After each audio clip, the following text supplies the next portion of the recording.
আসসালামু আলাইকুম, সবাই কেমন আছেন? আশা করি সবাই ভালো আছেন। আজকে তৈরি করে দেখাবো গরু মাংসের কোরমা। খুব সহজে কিভাবে আমি রান্না করি এটাই দেখাবো। প্রথমে 1.5 কেজির মতন মাংস নিয়ে নিলাম, ধুয়ে ভালোভাবে পরিষ্কার করে। আর পিসগুলা মিডিয়াম সাইজ, বড়ও না ছোটও না, এমনভাবে পিসগুলো করছে। মাংসের ভিতরে এখন দিয়ে দিব আদা বাটা, পরিমাণ মতো কাঁচামরিচ বাটা, যার যে যেমন ঝালটা পছন্দ করে। তার ভিতরে দিয়ে দিলাম লবণ, তারপর সে জিরার গুঁড়া, ধনিয়ার গুঁড়া দিয়ে ভালোভাবে মাখিয়ে নেব,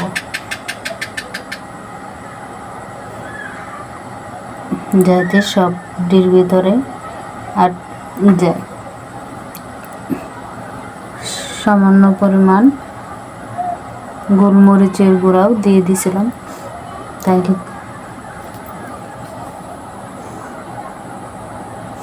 তার ভিতরে দিয়ে দেব এখন জাল করা দুধ। আধা কেজি দুধ লাগবে, তার ভিতরে আমি 250 গ্রাম এখন দেব, আর অর্ধেক পরে দেব।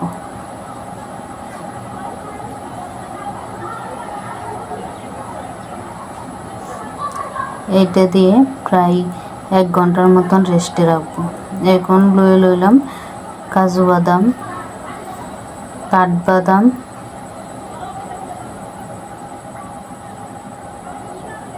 কিশমিশ,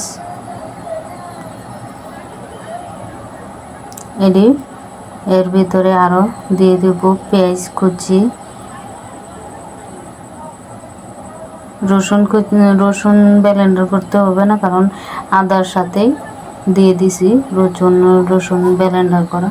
তার কারণে শুধু পেঁয়াজ এখন ব্লেন্ডার করবো এটির সাথে। এটি ভালোভাবে এখন ব্লেন্ডার করে নেব।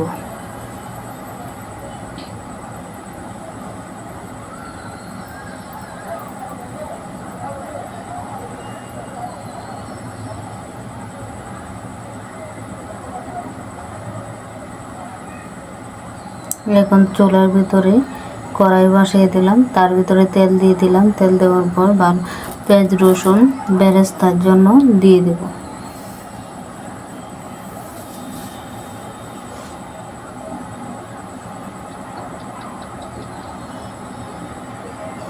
বেরেস্তা হয়ে গেছে, আমার ব্লেন্ডার করা হয়ে গেছে। তার ভিতরে দিয়ে দিলাম খুরমার মশলা, একটা তৈরি করে রাখা। এটা আরেক ভিডিওতে আমি খুরমার মশলাটা দিয়ে দেব, মানে আমি ঘরেই তৈরি করি। তার ভিতরে দিয়ে দিলাম টক দই।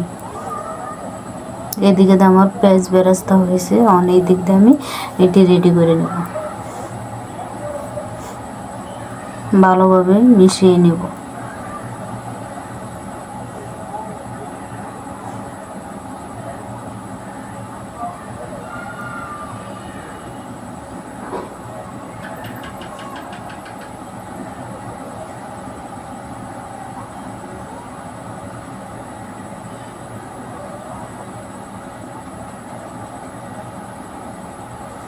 অল্প পরিমাণ হলুদের গুঁড়া দিয়ে দেব। এদিকে আমার মশলা রেডি করে পেঁয়াজ বেরেস্তা করা হয়ে গেছে, অর্ধেক তুলে রাখছি, পরে দেব, আর অর্ধেক এখন দিয়ে দিছি। এখন মশলাটাও আমি দিয়ে দিলাম। মশলাটা ভালোভাবে কষাইতে হবে। মশলাটা ভালোভাবে আমার কষাল হয়ে গেছে। এটার ভিতরে আরও দিয়ে দিয়েছিলাম সয়া সস আর টমেটোর সস। আপনারা চাইলে দিতেও পারেন, নাও দিতে পারেন, এটা অপশনাল। এখন এই রেস্টে রাখা দুধ দেওয়া গরুর মাংস দিয়ে দিলাম কড়াইতে,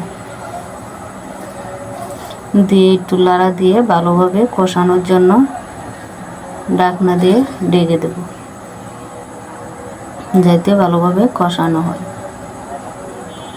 এর ভিতরে কিন্তু কোনো আমি পানি অ্যাড করব না, দুধ দিয়েই এই রান্নাটা করব।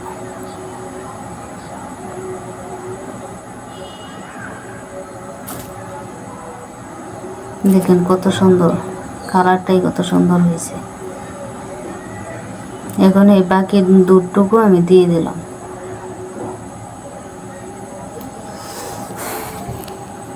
এখন আস্তে আস্তে মিডিয়াম লোয়ে রান্নাটা করে নেব। কষানো হলে বাকি দুধটুকু আমি দিয়েছিলাম। এই দেখেন হয়ে গেছে, কালারটাই ওয়াও, খুব সুন্দর। সবাই ভালো থাকবেন, আল্লাহ হাফেজ।